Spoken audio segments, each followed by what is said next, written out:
Yeah, so you can save those values, and it's probably not a bad idea to write those down for later reference. But if you have, if you have 2 or 3 or however many images open, assuming they're all the same number of channels, etc., you can apply those the exact same settings to all the images that are open. All right, so so we can use the text tool. So Illustrator has a text tool. You can add text to your image. There is a character tool panel that will give you all the expected options to change the font size, color, alignment, all of that sort of thing. As Nick said, you've also got a tool panel called character styles. So character styles is a great way of making sure you use consistent fonts across your images. So you can create multiple character styles options. In addition to keeping it consistent, it makes it very easy to update the fonts. If you give the image to your supervisor and they say, "Oh, I don't like this font, change it to something else." Rather than doing what I used to do, would you go back and try and find each and every instance of that text and change the font independently. If you create those using a character style, you can simply go and update the font details in the character style, and everything will be updated in that figure and any other figure you've used that character style. If you submit to a different, let's say the first journal you submitted to says no, and you submit to a different one and they have different rules or expectations on what the fonts should be. Again, you don't have to go back and change everything independently. You can simply update your character styles and with a relatively few clicks, get everything consistent with the new journal formats. So the way to use character styles is under the libraries tool, you'll create a new library. So you can have a generic library for your images. Alternatively, you may want to create independent libraries for, such and such paper. And so within the library,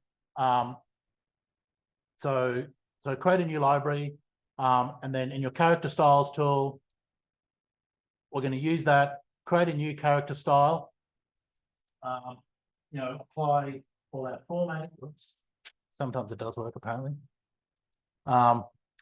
So apply all our formatting to it. So what font, bold, what size, color, all of that sort of thing.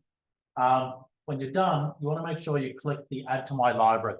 And so add that character style to your library, and then you'll get, in your library, you'll get something like this.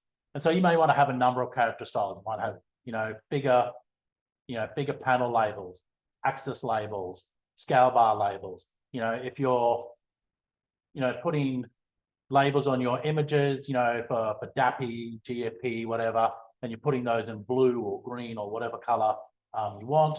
Again, you can have different character styles that include the colors that you're interested in. So, create as many of them as you need, as you like to use. It'll save you a lot of time having to update them all later. All right.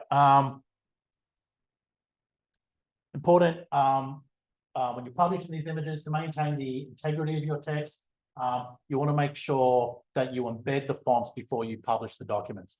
So generally, Illustrator will do this by default when you're saving as a PDF, but you do want to make sure that it's done. If you don't embed the fonts in a PDF and whoever you've shared it with doesn't have the necessary fonts installed, they're going to get something that looks like this. So it'll look a bit janky. Fixing files with fonts that are missing can be a pain, so definitely want to keep them embedded.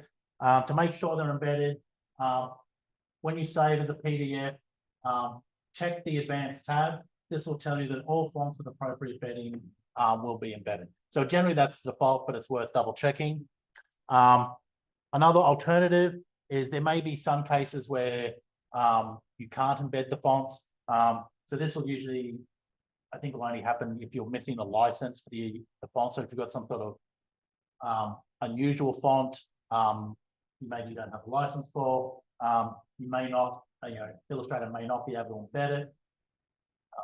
What you can do with that is if you right click on the text and select create outlines, what that will do is it will turn the text item into essentially object path.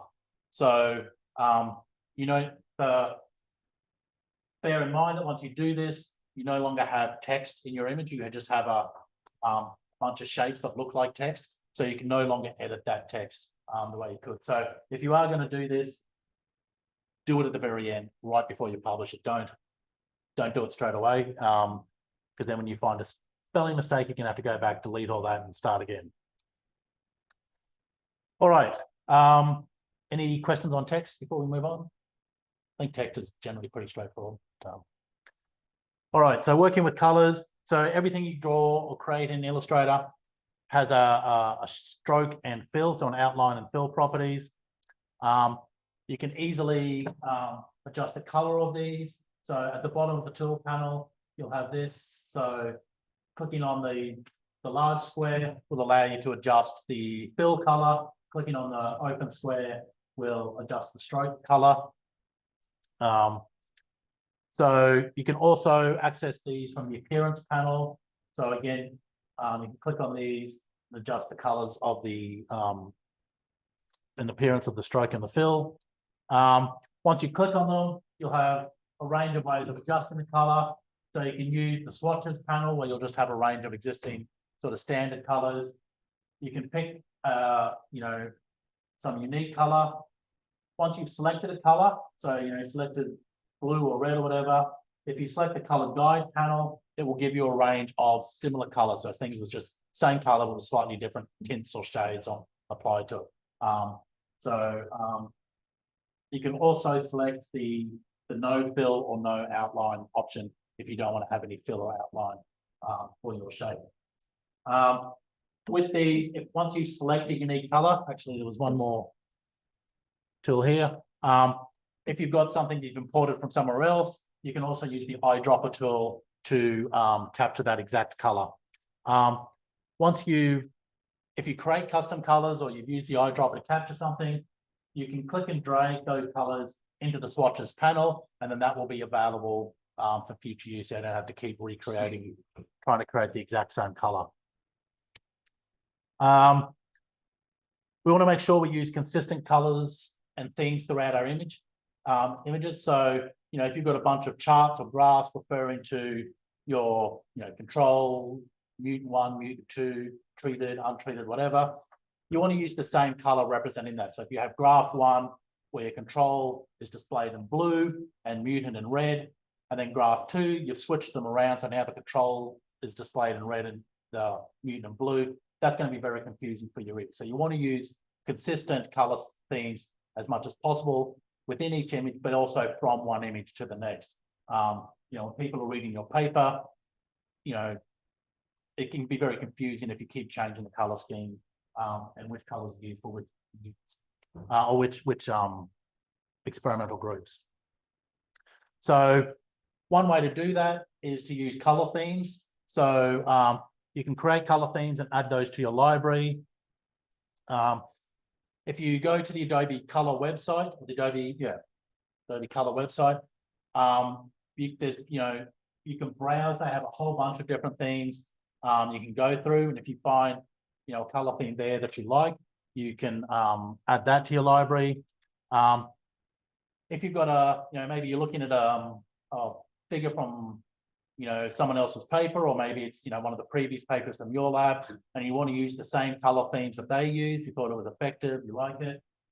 If you upload that image to the Adobe website, they'll actually create the color theme based on the colors in that image, and again, you can add that to your library.